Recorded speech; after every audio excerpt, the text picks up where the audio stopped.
গতকালের ভিডিও যারা দেখেছেন আজকের নতুন ভিডিও দিলাম। দেখুন এই যে ৭৩ থেকে ৭৫,০০০ পরীক্ষার্থী তারা প্রিলি না দিয়ে কিভাবে ধূমকেতুর মতেও মেন পরীক্ষায় বসলো, অদ্ভুত ব্যাপার। এবং বেশ কিছুদিন ধরে বেশ কিছু প্রাক্তন ছাত্রছাত্রী, অনেক আগে তাদের বয়স ৪৫-৪৬ হয়ে গেছে, হিন্দু মুসলিম সবাই, তারা এসে বলছে যে মাস্টারমশাই আমি তো প্রিলি পরীক্ষা দেইনি, আমি কিন্তু ওই পরীক্ষাটা দিয়ে দিয়েছি, অ্যাডমিট কার্ড এসেছে। আপনারা অদ্ভুতভাবে বলুন, সারা পৃথিবীতে এরকম কোনো দিন দেখেছেন?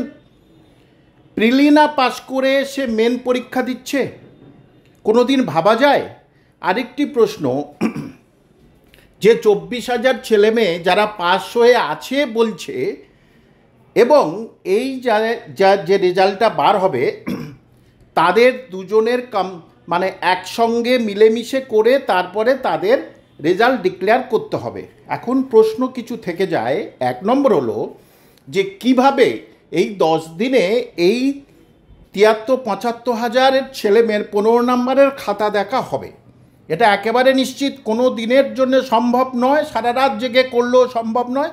আর সে পরিকাঠামো মাদ্রাসা সার্ভিস কমিশনের নেই, সেটা আমি ভালো করে জানি। তাহলে এখানে যারা পাস, ওখানে যারা পাস, তাদেরকে একটি রেজাল্ট শিট তৈরি করতে হবে। সেটা কি? For interview. এবং নিয়ম কি? যে যা শূন্যপদ তার প্রায় ১.৫ গুণের মতো, ২ গুণের মতো ইন্টারভিউয়ের জন্য কল ফর ইন্টারভিউ হবে। সেটা কি করে করবে?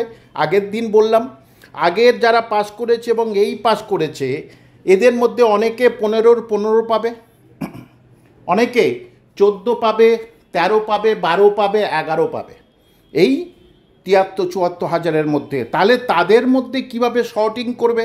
যদিও মাদ্রাসা সার্ভিস কমিশনের মস্তিষ্কে আছে কি আমি জানি না, এর একটা নিয়ম আছে, স্কুল এবং মাদ্রাসা সার্ভিস কমিশনে একই নাম্বার হলে কিভাবে অগ্রাধিকার দেবে, সেটা তখন আমি ভালো করে এটা জানতাম। এবং আপনাদের বলছি, কিছুদিন যাবৎ কিছু প্রেস থেকে আমাকে ফোন করছে, এই ব্যাপারে একটু বলবেন, আমি জানি না, আমরা জানি না। আমি কিন্তু পুরোপুরিভাবে অ্যাভয়েড করেছি। কেন? যে এই রাজ্যের আবহাওয়ার মধ্যে আমি আবার এইসব বলে বিতর্ক তৈরি করতে চাই না।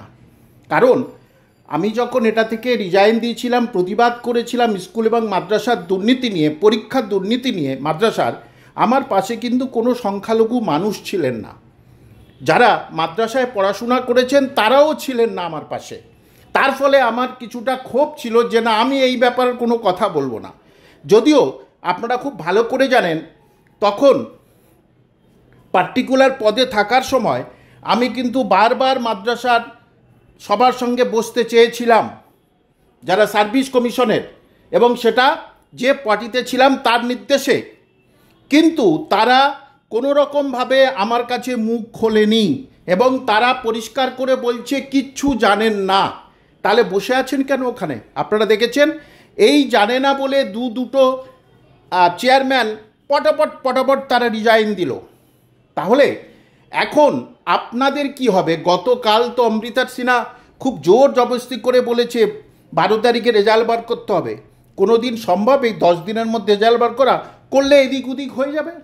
তাহলে আপনাদের ভূত ভবিষ্যৎ কি হবে? আপনারা কেন আন্দোলনে নামছেন না? সব সংখ্যালঘুরা এক হচ্ছেন না কেন?